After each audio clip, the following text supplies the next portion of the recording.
Good morning students.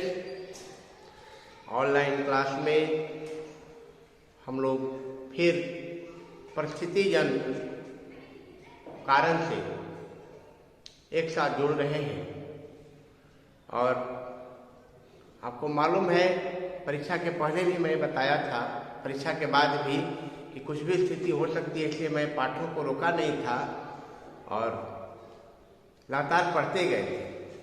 आज हमारे पाठ्य पुस्तक का अंतिम पाठ है पंचदश पाठ विश्व वंदिता वैशाली। ये पाठ जो है आपको पद्य है, पद्य आ सकता है परीक्षा में कि ये लेखन की कौन सी विधा है, साहित्य की कौन सी विधा है, तो आप कहेंगे ये पद्य है और इसको लिखने वाले हैं वैद्यनाथ मिश्र।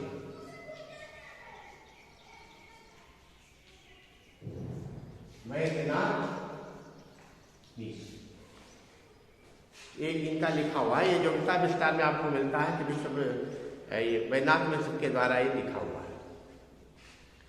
पाठ में वैशाली के महत्व का वर्णन किया गया है। वैशाली आप जानते हैं कहाँ है? वैशाली अपने बिहार का ही एक अभी इसका है जिला, उत्तरी बिहार में आता है ये, और हाजीपुर जो इसका मुख्यालय है। वैशाली जिला है, प्लस पहले यहाँ गणराज्य था। और ये जानना है कि संसार का पहला गणतंत्र, प्रथम गणतंत्र का सूर्योदय इसी वैशाली की धरती पर हुआ था। प्रथम गणतंत्र का सूर्योदय वैशाली की धरती पर हुआ था। इसलिए हम बिहारवासी जो है इसके लिए गर्व महसूस करते हैं कि संसार को first Republic form of government देने वाले हम बिहारी हैं। और इसी बात का जिक्र यहाँ पर भी है। हम पाठ प्रारंभ करेंगे पूर्व की भांति, ऊपर से देखेंगे, आप अपनी पुस्तक भी निकाल लोगे और आराम से पढ़ते जाएंगे, सुनते जाएंगे, समझते जाएंगे। विश्व वंदिता वैशाली इति शीर्षकम पद्यम आधुनिक भाषा शैलीम अनुसृत्य विरचितम वर्तते। विश्व वंदिता वैशाली, यह शीर्षक वाला पद्य जो है आधुनिक भाषा शैली का अनुसरण करके रचा गया है। अनुसृत्य शब्द आया है, इसको प्रकृति प्रत्यय करेंगे तो हो जाएगा अनुजोड़ श्रीजोड़ ल्यप। ये मैं बहुत पहले से बता चुका हूँ, उपसर्ग जरूर लगता है, मूल धातु है ये, और ल्यप प्रत्यय। अनुसृत्य माने रचना करके, अनुसरण करके। अत्र वैशाली महत्वम संक्षिप्ततया वर्णितम अस्ति। अत्र अव्यय पद है, इसका माने यहाँ होता है। वैशाली के महत्व का संक्षिप्ततया में तृतीया विभक्ति लगाया है। संक्षिप्तता से माने इन शॉर्ट, संक्षिप्त में वर्णन किया गया है। यहाँ वैशाली के महत्व को संक्षिप्तता से वर्णित किया गया है। रामायण पुराणादिषु विशाला मिथिला तिरभुक्ति विदेह आदि नाम भी विख्यातम गंडकी गंगा कौशिकी हिमालय पर्वते क्षेत्रम एवं कालांतरे वैशाली नामना इतिहासे प्रसिद्धम बभूव। ध्यान दीजिएगा, कभी कभी आ जाता है कि वैशाली के पौराणिक नामों को लिखें, तो रामायण और पुराण वगैरह में वैशाली के नाम अलग अलग मिलते हैं। आपको याद रखना है, उसमें है मिथिला, ये रामायण में बार बार वर्णन है, वहीं की सीता जी थी। तिरभुक्ति, जिसको तिरहुत बोलते हैं, तिरभुक्ति, तिरहुत। विदेह, राजा जनक का एक काम विदेह है और उनकी नगरी विदेह कहलाती है, और विदेह से ही वैदेही भी बनता है। सीता का एक नाम वैदेही भी है। तो और एक विशाला नाम, विशाला, इस तरह से चार नाम आ जाते हैं और आधा आधा करके आपको जो है 2 नंबर का प्रश्न उठ सकता है हिंदी में लिखने के लिए कि वैशाली के पौराणिक नामों को लिखे। तो आप कहेंगे विशाला, राजा विशाल के नाम पर वैशाली नाम पड़ा है, तो विशाला नाम था। फिर मिथिला, त्रिभुक्ति और विदेह, ये 4 नाम आप याद रखोगे। फिर आएंगे पाठ्य पुस्तक में रामायण पुराणादिषु, पुराणादिषु में सप्तमी बहुवचन है। रामायण पुराण आदि में विशाला, मिथिला, त्रिभुक्ति और विदेह आदि नामों से विख्यात गंडकी, गंगा, कौशिकी 3 नदियों से घिरा हुआ क्षेत्र है। गंडकी, गंगा और कौशिकी, कोसी को बोलते हैं। इन 3 नदियों से घिरा हुआ क्षेत्र जो है, और एक तरफ से हिमालय है। 3 ओर से नदियां हैं और एक ओर से हिमालय है।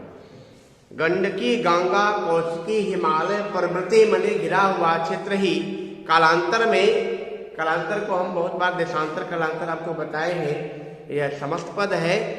अन्य कालांतर होता है, इसलिए कर्मधारय समास आपको दे देता है, लेकिन ये जो है अनुक्त समास होता है। मयूर व्यंजक आदि में कोई नियम नहीं आता है इसमें, इसलिए गंगा, गंडकी, कोसी और हिमालय से घिरा हुआ क्षेत्र ही कालांतर में वैशाली नाम से इतिहास में प्रसिद्ध हुआ।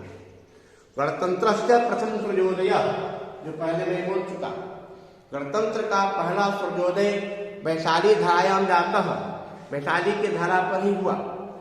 गणतंत्र का प्रथम सूर्योदय का जन्म जो है वैशाली के धारा पर हुआ।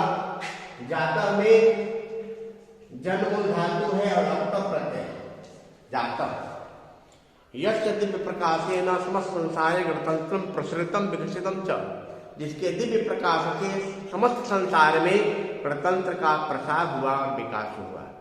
तो पूरे संसार में आज जो डेवलप्ड डेमोक्रेसी या रिपब्लिक दिखाई देता है, और जितने भी तंत्र है शासन के, उसमें सबसे दिव्य गणतंत्रात्मक शासन व्यवस्था होती है, उसका प्रथम सूर्योदय वैशाली की धरती पर हुआ। तादृश भाव भूमौ गीतम इदम रुचकम वृतांतम प्रस्तौति, इसी भाव भूमि को समेट करके यह गीत जो है प्रस्तुत किया गया है। गीतम इदम संधि है, गीतम जोड़ इदम माने यह गीत, रोचक वृतांतम, रोचक माने इंटरेस्टेड, मन भावन, लुभावन, वृतांत को प्रस्तुत करता है। अभी मैं वाचन करूंगा, चूंकि पद्य है और आप लोग पढ़ नहीं पाते हो, इसलिए मैं धीरे धीरे यथासंभव शुद्धता के साथ वाचन करूंगा। आप भी पीछे से जब वीडियो देखोगे तो वाचन करोगे। अर्थ मैं अगले दिन अगले क्लास में ले जाऊंगा। प्रवहती गंगा दक्षिण भागे, शुभा गंडकी पश्चिम भागे, नृप विशाल कुलपुरी वरेण्या, विश्व वंदिता वैशाली। प्रवहती गंगा दक्षिण भागे, शुभा गंडकी पश्चिम भागे, नृप विशाल कुलपुरी वरेण्या, विश्व वंदिता वैशाली। दूसरा श्लोक है पुरा विशाला नगरी रम्या, सस्य श्यामला अरिभीर गम्या। अरिभीर गम्या तोड़ देंगे तो हो जाएगा अरिभी जोड़ अगम्या। अरि माने दुश्मन होता है, और उसमें तृतीया का बहुवचन हो गया तो हो गया अरिभी गम्या। अरिभी गम्या विसर्ग का हो गया यहाँ पर। पुरा विशाला नगरी रम्या, सस्य श्यामला अरिभिरगम्या, राम लक्ष्मणाभ्याम विलोकिता, विश्व वंदिता वैशाली। या सीता जनिका विशिष्यते, या जनेन्द्र जननी प्रशस्यते, या विदेह जनकादि सेविता, विश्व वंदिता वैशाली। यस्यां बुद्ध कृताउपदेशः, सत्याहिंसादिक संदेशः, आम्रपालिका कला साधिका, विश्व वंदिता वैशाली। फिर एक बार सुनोगे, यस्यां बुद्ध कृताउपदेशः, सत्याहिंसादिक संदेशः, आम्रपालिका कला साधिका, विश्व वंदिता वैशाली। यत्रा शोकः निर्मितः स्तूपः, स्तंभः पुष्करणीयथ कूपः, यस्य धरा कृतिमा तनोते, विश्व वंदिता वैशाली। छठा श्लोक है यत्र लिच्छवी बज्जिक संघा गणनिष्ठा सुधियश्च गुणौघा प्रजापालने ते विख्याता विश्व वंदिता वैशाली। कुल मिलाकर के हमको लगता है 8 श्लोक है, 8 पद्य है। शासन विधौ प्रकृष्टम तंत्रम संविधान सहितम गणतंत्रम जस समुदयो जत्र प्रथमतः विश्व वंदिता वैशाली। शासन विधौ प्रकृष्टम तंत्रम संविधान सहितम गणतंत्रम यश समुदयो जत्र प्रथमतः विश्व वंदिता वैशाली। यत्र जनानां वरम जनेभ्यः जनैः शासनं प्रियं समेभ्यः जनतंत्रम गणतंत्र दिशैव विश्व वंदिता वैशाली। तो इस तरह से वाचन करोगे, कोई भी लैंग्वेज है, जब तक आप सही सही वाचन नहीं करोगे तो आपकी अभिव्यक्ति पावर जो है, एक्सप्रेशन पावर नहीं बढ़ पाएगा। तो शुद्धता के साथ वाचन करोगे। आपके लिए होमवर्क है, पाठ्य पुस्तक में ही पृष्ठ संख्या 106 और 107, पृष्ठ संख्या 106 और 107, 107, 6 और 7 आपको याद करना है, याद करना है शब्दार्थ,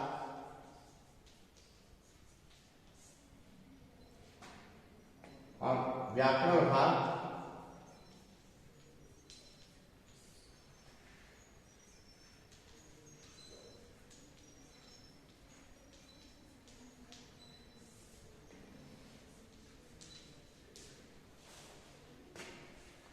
इसको आप याद करेंगे।